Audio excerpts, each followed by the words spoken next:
Hello everyone, welcome back. And now we're going at it again with Dark Souls 3. We're ready. We are Lucerza. We got our hubcap shield and we got our toothpick sword and we're ready to go.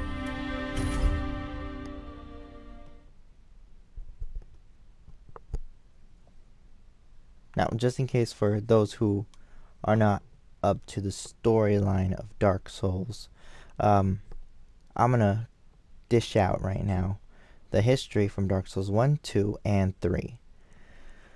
I have already started playing Dark Souls 3. Oop.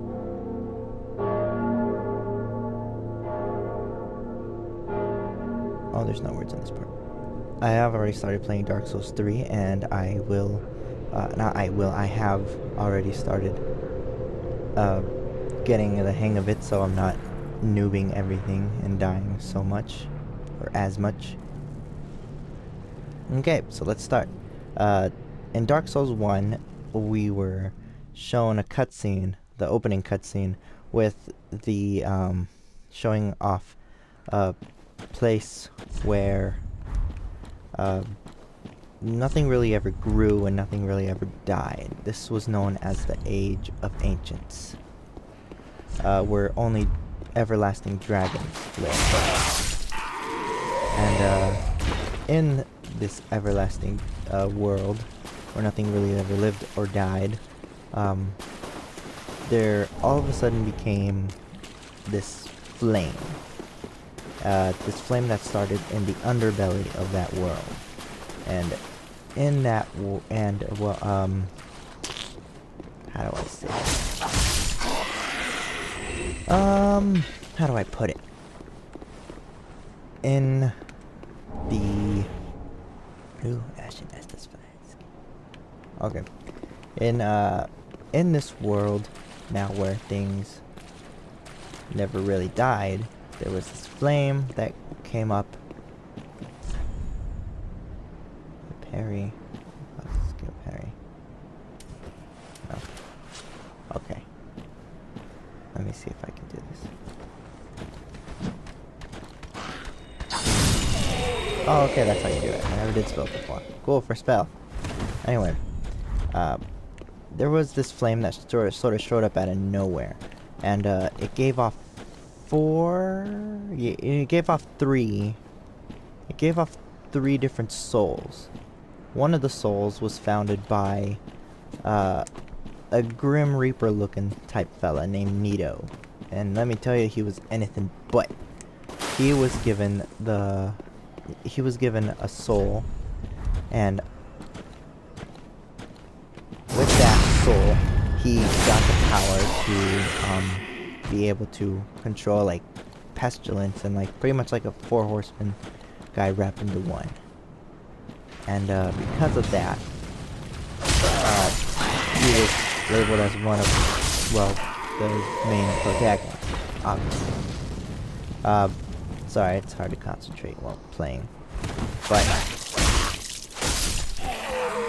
because of his, I guess it's sort of a finders keepers, losers weepers kind of deal, he came in, he found, turn back, okay.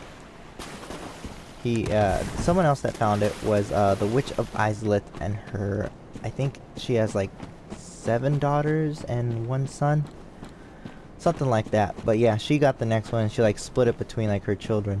And then, the guy who got the 3rd soul, excuse me, was named Gwyn.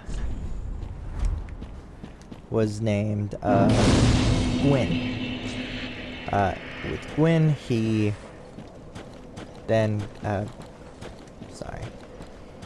because of, Gwyn found it, and, he tried going against everlasting dragons to try and get at, how do I say it?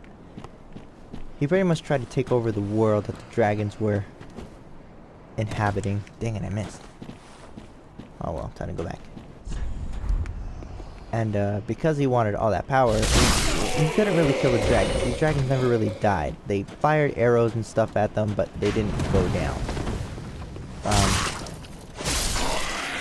What did end up happening, though, was another dragon was born with the lot inside the lot of the dragon. And this dragon didn't really have scales on it, and the scales is what made the dragons live forever. And so Seath the Scaleless ended up betraying his other dragons because he was going to end up dying, and the other dragons never really died. He ended up... Yeah, I got to that point. He betrayed them, and he ended up helping out Gwyn by sharing the secret to their scales. Oh, that was a Darkness Storm. Which the secret was lightning. Yeah, lightning could pierce through their scales and everything. So Gwyn fashioned thunderbolts and created light magic, I think, and bing bada boom, dragon's dead. And then we begin our story in Dark Souls, where we are... Sorry. Okay. We begin then our journey in Dark Souls to where humans now come into play. The Furtive Pygmy was the founder of the fourth soul, and that soul was different from the rest of them. That soul was known as the Dark Soul. And oh, I forgot this jump.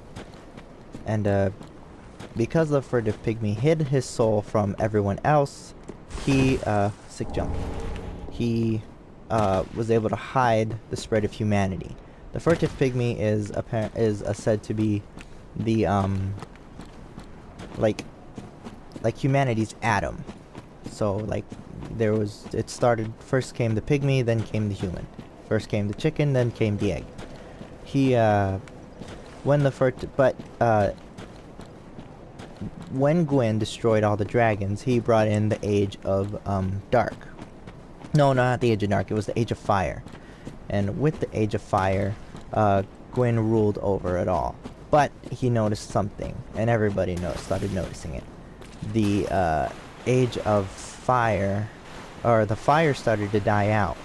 So, which meant that Gwyn's rule was about to come to an end. And because of that, Gwyn decided to try and find a way to keep the fire going. He did. The way he found it was by burning himself, making himself like kin to that fire. So, making him fuel for that fire. Oh man, that really hurts. Dang.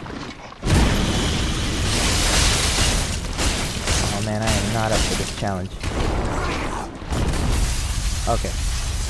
And so by Gwyn sacrificing himself to the fire, ow, he then ignored the spread of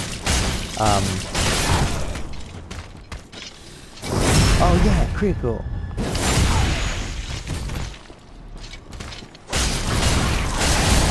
Oh no, that killed me.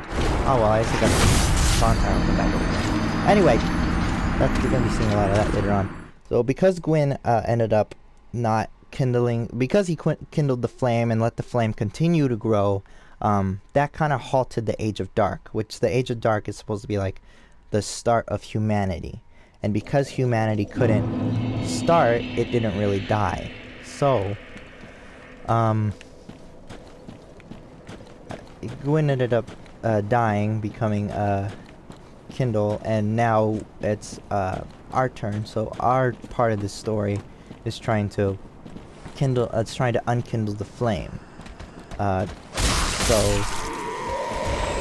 And because we are trying to kindle the flame, we come across all these different people in the story, and some of them even try to change our idea, so we can't even... Ow! Can you stop? So, they change your idea, and they try to make it seem like kindling the flame is the best idea ever since sliced bread.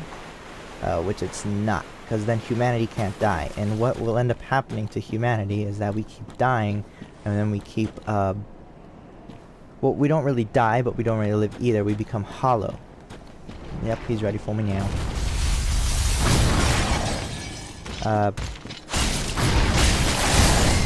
Oh, that killed me again!